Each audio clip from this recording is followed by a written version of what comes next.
Welcome back to the Engineered Angler. Last week we made those two steel jigs out of stainless steel tubes, and my intention was to make a fast sinking tube jig, something not only that would cast a long way, sink pretty quickly, and have a nice flash in the water, but would have an extra dimension to it. In that hollow body I put an absorbent foam so that I could squeeze some Gulp Alive into it and have that scent trailing behind that jig as I'm cranking it back through the surf. And that brings me to one other thing that I said in the last video, which was that I was planning on getting some kind of wheels to be able to buzz the beach and be able to travel up and down the beach and surf fish wherever it looked good. So I'm not gonna make you wait. Let me show you what I got.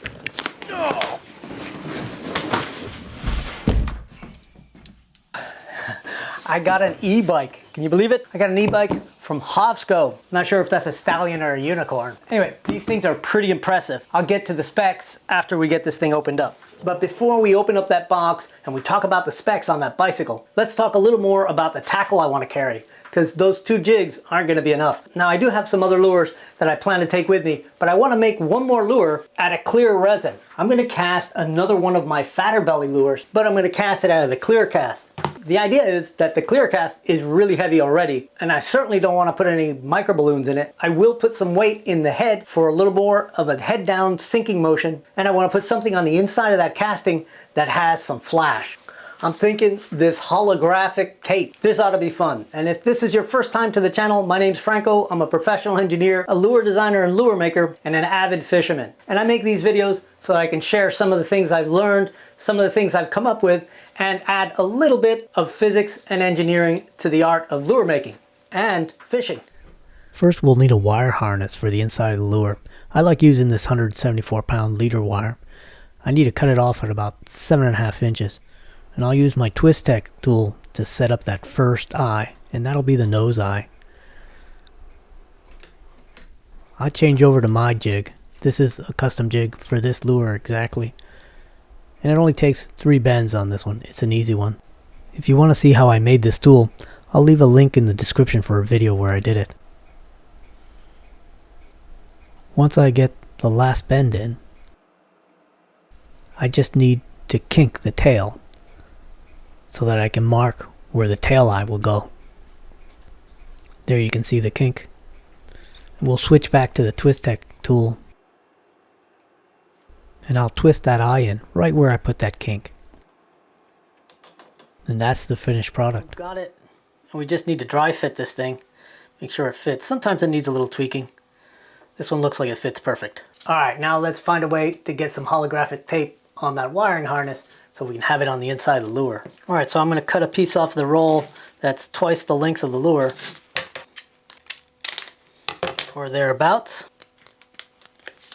Now I'll trace the lure onto it, and then of course it can't be this big, it has to be quite a bit smaller, so I'm going to trace a line inside these lines, probably about 3/16 in. Now I want to make sure that that's going to be about right and isn't going to be too big for the inside of this thing. Alright, now keeping it folded over, I start off on the loose end and leave the folded end over so it all holds together and doesn't move on me. Alright, we've got them pretty much cut out. I'm just going to clean up the cuts a little bit.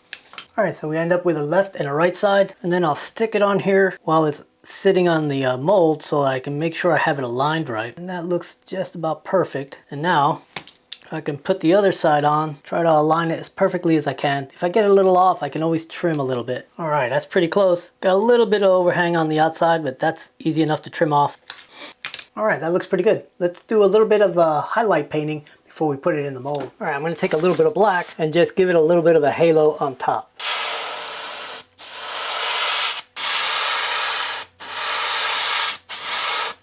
I'm also going to put a little dark spot where the eye is going to be. And let's put a strike eye just above the belly hook eye.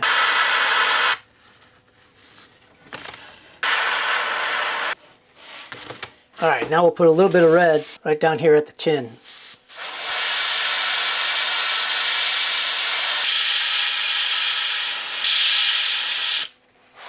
Alright, I almost forgot to put my little split shot on there. That's a 3-gram split shot. And I'm going to go ahead and paint that red too.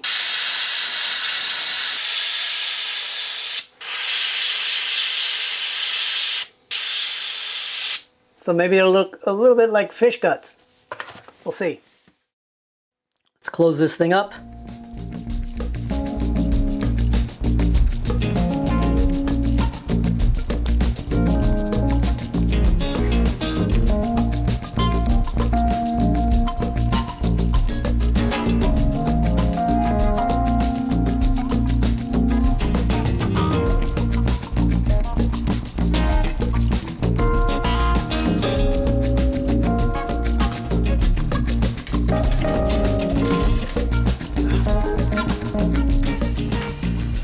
All right, I'm tweaking it up to 50 pounds. So I'll just let this thing set up for a couple hours.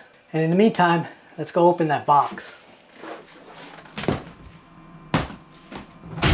All right, let's see what this box is.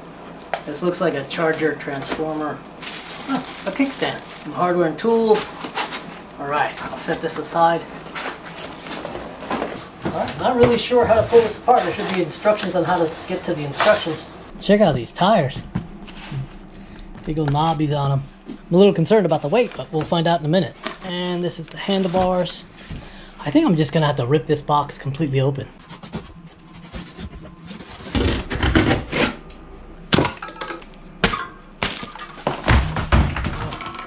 Yikes, didn't mean to do that. All right, check that green out. That is so cool. It looks like it would make a good frog color. I can't get over these giant tires. Pretty impressed with the packaging, I gotta say. Really thoughtful. All right, here are the instructions. Let me go ahead and get this thing fully assembled and we'll take a closer look. I guess we're gonna need the tools that came with it. That's kind of nice. Everything in one place. I don't have to go searching around for the right size wrench or the right size Allen key. Check it out. They printed out a little crosshair and some angle graduations so that you can align this thing just how you want it. There it is, piece of cake.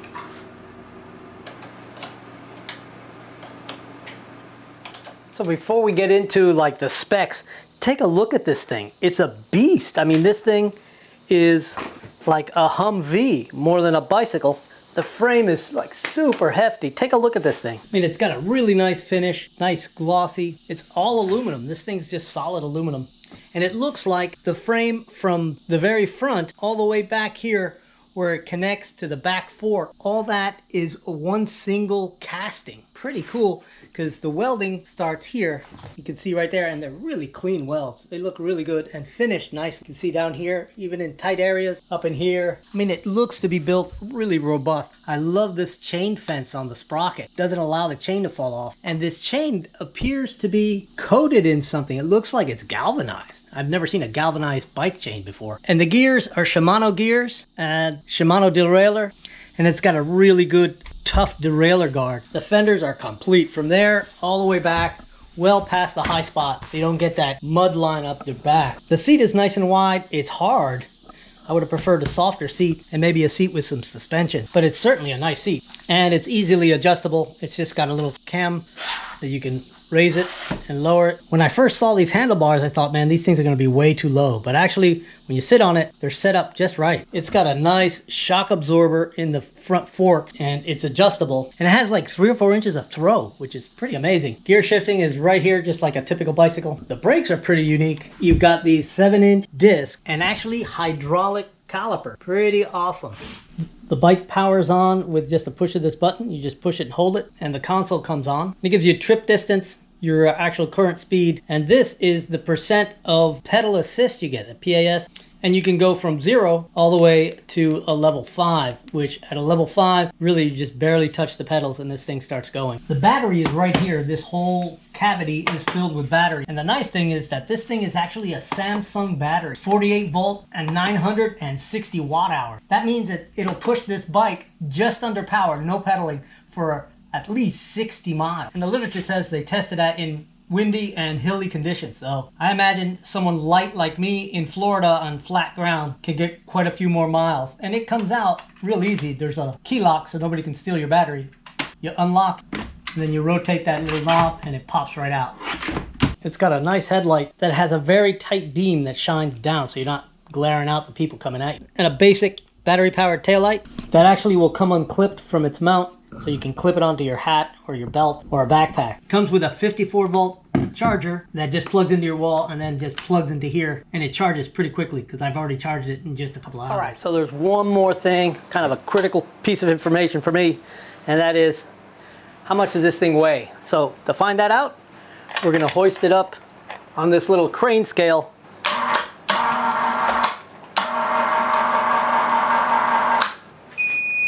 76.4 pounds. So this isn't really the kind of bike you're gonna throw on your shoulder and go for a long traverse across some rocky area. But that's all right. I want a hefty bike that's gonna dig into the sand. It just occurred to me I'd like to weigh it without the battery in it. This thing is pretty hefty, I gotta say. It's probably, I'm gonna say 12 pounds, 15 pounds maybe. All right, I'm gonna re-zero the scale and let's go.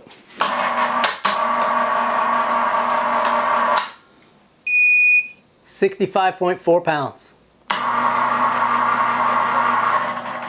But you know, in a pinch, if you really need to pick it up and carry it around, it really isn't that bad.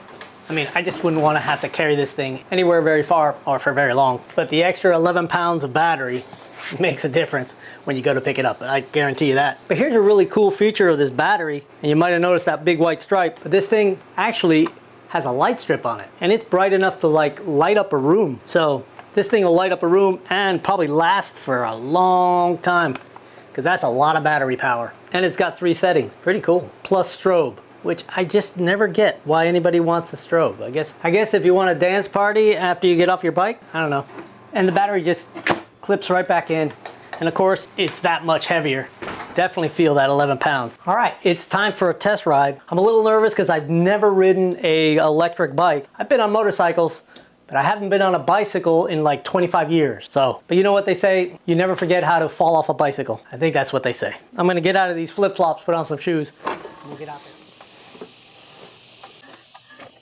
All right, brakes work good. A couple of things I haven't covered is the top speed on this is 28 miles an hour. But you can only get that 28 miles an hour if you unlock the speed governor, and you do that by linking in your phone. Now I decided to stick with the 21 miles an hour that it'll do right now because quite frankly, I'm a little nervous. But I did contact customer support about it, and they were super helpful and very quick to answer my questions, very quick to offer suggestions, and really quick to send me a replacement part because this came with a little bit of shipping damage. It had a broken bracket here for the light. So far, customer support has been super responsive and really helpful. I'm gonna go ahead and ride it around up and down this driveway a little bit just to see how finicky the throttle is and how the controls work and how well it handles and how well I can still ride a bike.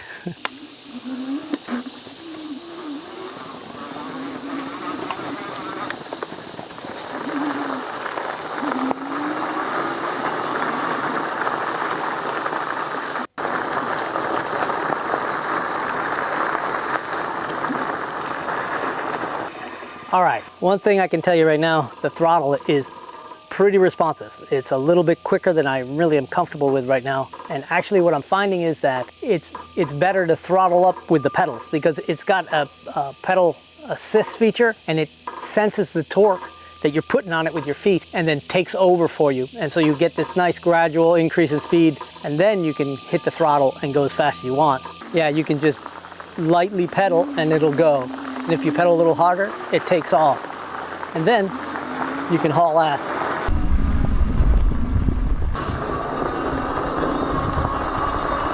Man, I tell you what, 20 miles an hour feels pretty fast.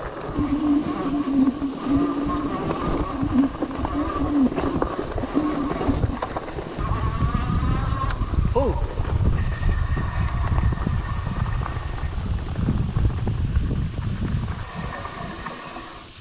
Oh, that's plenty fast. All right, let's see if I can use some motor power to motor this thing back up in here. Whoa, little much, easy.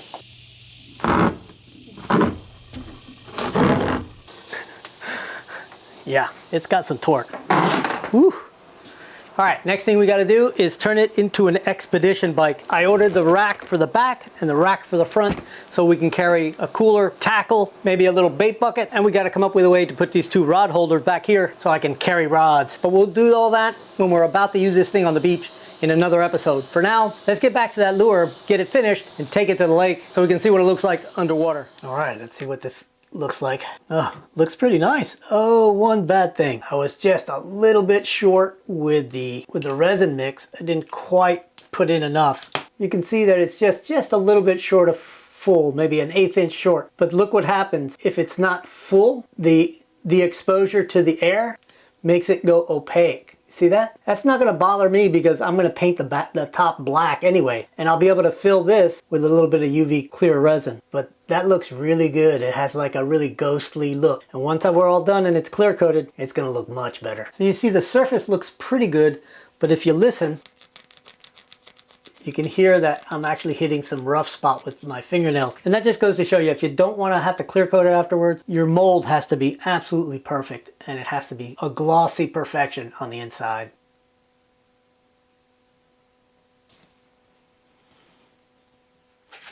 All right, so while this thing sets up, I think it's a perfect time for the question of the week.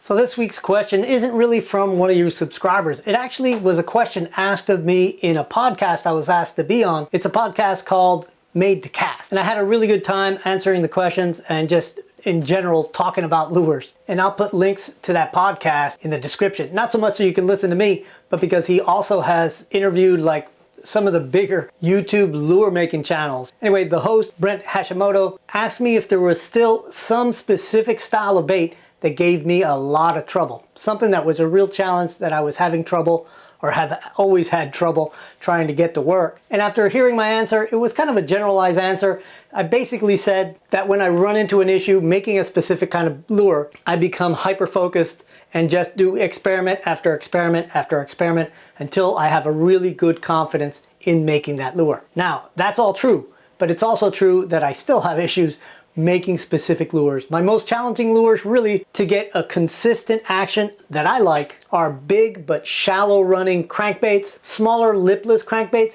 tend to be a little challenging, and sometimes a subsurface glide bait can give me a little bit of trouble in that I can't get it to glide as far as I want it to glide. So I just wanted to answer that question a little clearer and a little more thoroughly, because I didn't want it to come off like I can make anything all the time, anywhere. I screw them up just as bad as anybody else making lures. But next week we'll be back to answering your questions, so don't forget to leave your questions in the comments and I'll select one for next week's video. All right, so here's the finished product. I've got it sanded back just lightly so it's nice and smooth. All right, I've got it on my stand and I'm gonna give it a little bit of paint, not a lot. I wanna go ahead and give it a little bit more black on top and a little bit of highlight painting just along the belly and maybe on the gill plate just a little bit. Then we'll put eyes on it and we'll clear coat it.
All right, I'm pretty happy with that.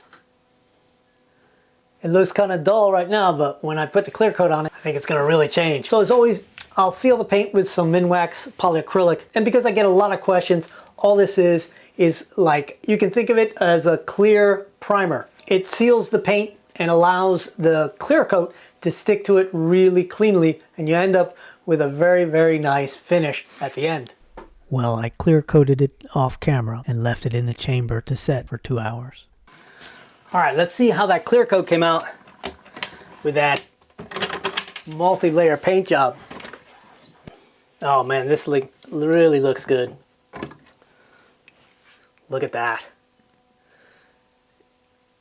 If you watch that strike eye, you can see that strike eye kind of moving past the paint job on the inside or on the outside. And that weight there looks like an injury. That looks pretty cool. And the clear coat is absolutely flawless. Really came out perfect.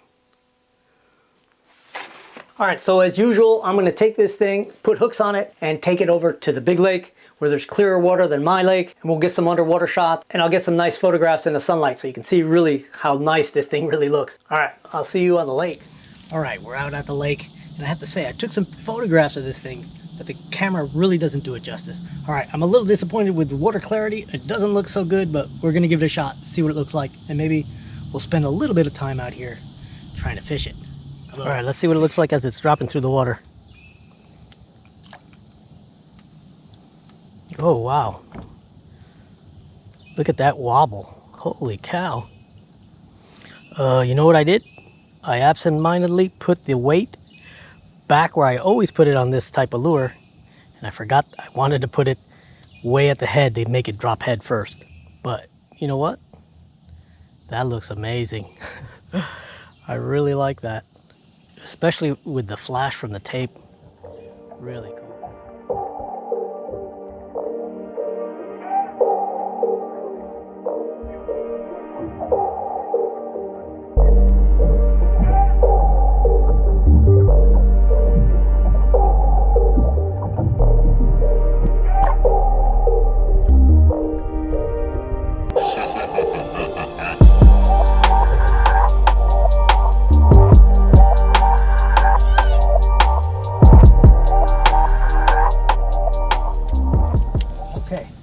Well, I hope I got some good underwater shots, and I hope you guys found it interesting, and I hope you got a little out of this paint job, just kind of understanding how to really create a real depth in 3D with a clear lure. Now, clear lures are going to have some real limitations because of the body density, but they're still really usable, especially if you want to use them as a fast dropping lure. And I think this would work in the surf. It would probably be better if the weight was closer to the head. Okay, well, thanks for watching. Don't forget to leave a like. It really helps the channel.